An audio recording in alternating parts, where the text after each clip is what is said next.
Hola, mi nombre es Alberto Cardona y soy maestro industrial. En esta ocasión vamos a presentar la construcción de una bobina Tesla de 1700 vatios. En primer lugar veremos el esquema teórico y su funcionamiento. Seguidamente pasaremos al montaje práctico y a sus características. Quiero hacer hincapié que en este tipo de montajes, para los que estén interesados en hacerlo, son bastante peligrosos. Incluso pueden acarrear la muerte. Así que hay que ir con mucha precaución y mucho tiento en la manipulación de estos montajes, ya que utilizamos altas tensiones que oscilan entre 6.000, 10 y 12.000 voltios. O sea que puede ser, ya digo, bastante peligroso. Yo recomendaría hacer esos montajes al que no tenga experiencia en electricidad y en electrónica, y sobre todo en el manejo de altas tensiones. Dicho esto, ya vamos a pasar a analizar el esquema eléctrico y a comentar sus detalles, así como el cálculo de los componentes que en ellos actúan.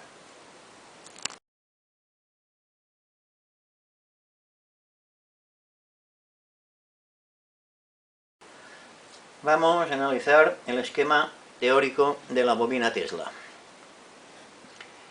La bobina Tesla es un transformador de radiofrecuencia sintonizado.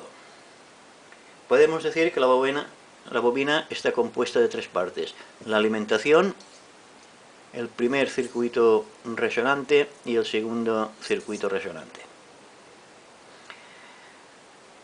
La alimentación está compuesta de tres transformadores, el T1, T2 y T3, que son tres transformadores de microondas, cuyos primarios están conectados en paralelo y conectados a la red de 220 voltios. Y los secundarios, como podéis ver, están conectados en serie para conseguir los 5.400 voltios, ya que cada uno nos suministra 1.800 voltios y 300.000 amperios. O sea que tendremos en total 5.400 voltios y 300.000 amperios. Esta tensión será mayor, serán aproximadamente unos 6.000 voltios a estar todo el sistema en funcionamiento. Luego están las bobinas L3 y L4. Estas bobinas son dos choques de radiofrecuencia. ¿Por qué? Pues porque la tensión de radiofrecuencia que nos generada en estos puntos no nos retroceda hacia los transformadores, los cuales podía dañar bastante, incluso llegarlos a dejarlos inutilizados. Las bobinas están construidas sobre tubo de PVC de 2,5. Lleva cada una 381 vueltas de cable esmaltado de 0,40. Como podéis ver, están conectadas a la entrada y la salida de los transformadores, de la fuente de alimentación. El primer circuito resonante está formado por el condensador primario, que está en paralelo con la bobina L1, la bobina primaria. La bobina primaria lleva 7 vueltas de tubo de cobre de 0,6 milímetros. Y digo, son 7 vueltas. Y el extremo no está conectado fijo al explosor, sino que es variable, porque aquí es donde ajustaremos la resonancia del circuito. El explosor es un oscilador por chispa. Cada vez que salta una chispa se crea una oscilación que se amortigua rápidamente. Es lo que nos hace la oscilación para el circuito resonante. El condensador primario es uno de los componentes más importantes de la bobina Tesla. Luego ya hablaremos cómo se calcula el condensador primario. Ya digo, esto influye mucho en el funcionamiento de la bobina. El segundo circuito resonante está formado por la bobina L2, la capacidad del toroide, la toma de tierra y las pequeñas capacidades que se crean entre vuelta y vuelta del hilo de la bobina. Estos son lo que se llaman las capacidades parásitas. Y todo ese conjunto entre la capacitancia superior, las capacidades parásitas y la toma de tierra nos producen pues lo que es el circuito secundario o la bobina secundaria de la bobina.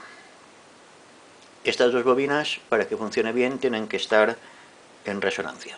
Esta bobina está compuesta por un tubo de PVC de 20 centímetros de diámetro y una altura de 50 centímetros, donde está enrollado sobre él pues las 1181 vueltas de cable esmaltado también de 0,40. Esta bobina la hemos recubierto de unas láminas de acetato para evitar las posibles fugas o descargas de chispas entre el secundario y el primario. El toroide está formado por tubo de aluminio coarrugado de 10 centímetros de diámetro, con un diámetro exterior de 40 centímetros. Seguidamente vamos a pasar a ver cómo se calcula el condensador primario.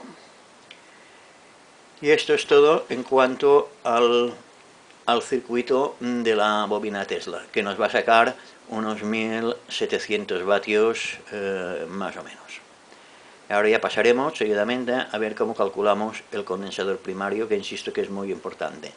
Yo os aconsejo que no lo hagáis en casa porque la experiencia que yo he tenido no ha sido muy satisfactoria. Se puede construir con placas de acetato y aluminio, pero es bastante complicado llegar a los valores que deseamos.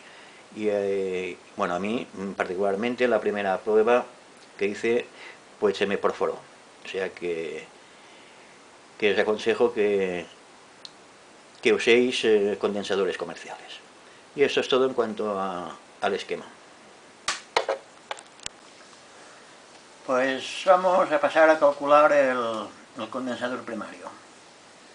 Antes de nada voy a enseñaros, bueno, lo que son las siglas.